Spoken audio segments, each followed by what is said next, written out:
guys, welcome. Today we're going to be planting crown of thorns. Dun, dun, dun. Just kidding, they're just so dangerous because they have a lot of thorns. My neighbor gave these to me. I'm going to have to go record her soon because she has a billion plants. And she gave me this bougainvillea and she put it in water and it grew roots and she gave it to me. Yay, love her.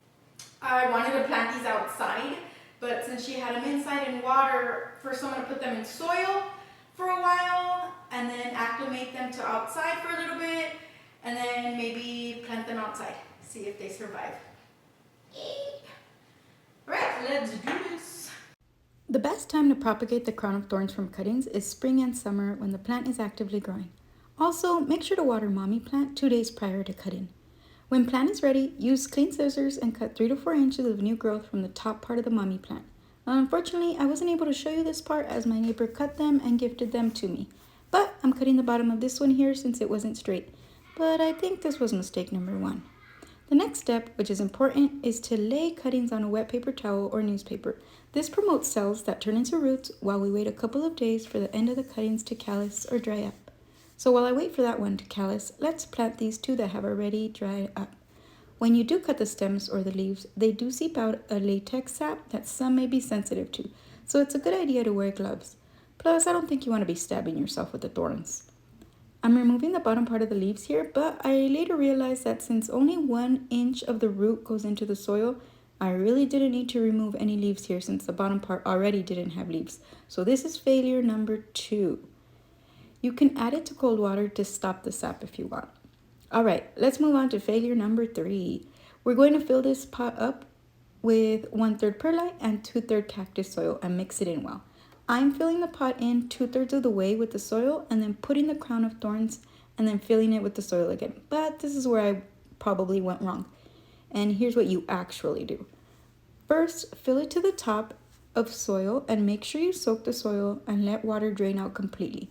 Then you poke a hole with your finger and insert the calloused end of the crown of thorn into the soil by 1 inch. You're going to keep the soil lightly wet from here on out, but avoid too much water and definitely don't let it sit in standing water. And y'all, this is my plant 2 weeks later. Somebody help me. Horrible, sad, drab, why? My neighbor felt sorry for me and gave me another stem. And for the bougainvillea, it's pretty easy. She just needs any well-drained potting soil mix. So I used the same thing I used for the crown of thorns. And she already had roots and she was in water. I just needed to add dirt to her. And she is doing great. She's thriving. She has new leaves. I'm so happy I didn't kill her. And I will show you the plants in my home and show you I don't kill most plants. I have about 50. Alright you guys, so we're done. But now that I'm looking at it, I should have probably put the bougainvillea in a bigger pot. I'll ask my neighbor. Let's see how this goes. And for the crown of thorns, blah blah blah, what I'm telling you is wrong, so I'm gonna have to voice over. All you're going to do is just keep the soil lightly wet from here on out, but avoid too much water and definitely don't let it sit in standing water. And for the bougainvillea, you do want to keep the soil moist, keep those roots wet. And this one should root in about 7 weeks more or less. And this one already had roots, so let's hope that she keeps thriving. And thanks for watching, you guys. Don't forget to subscribe. And y'all, here are some of my houseplants that I wanted you to see, just so you know that I'm not a plant killer. But succulents, I don't think they're my thing. Somebody send help.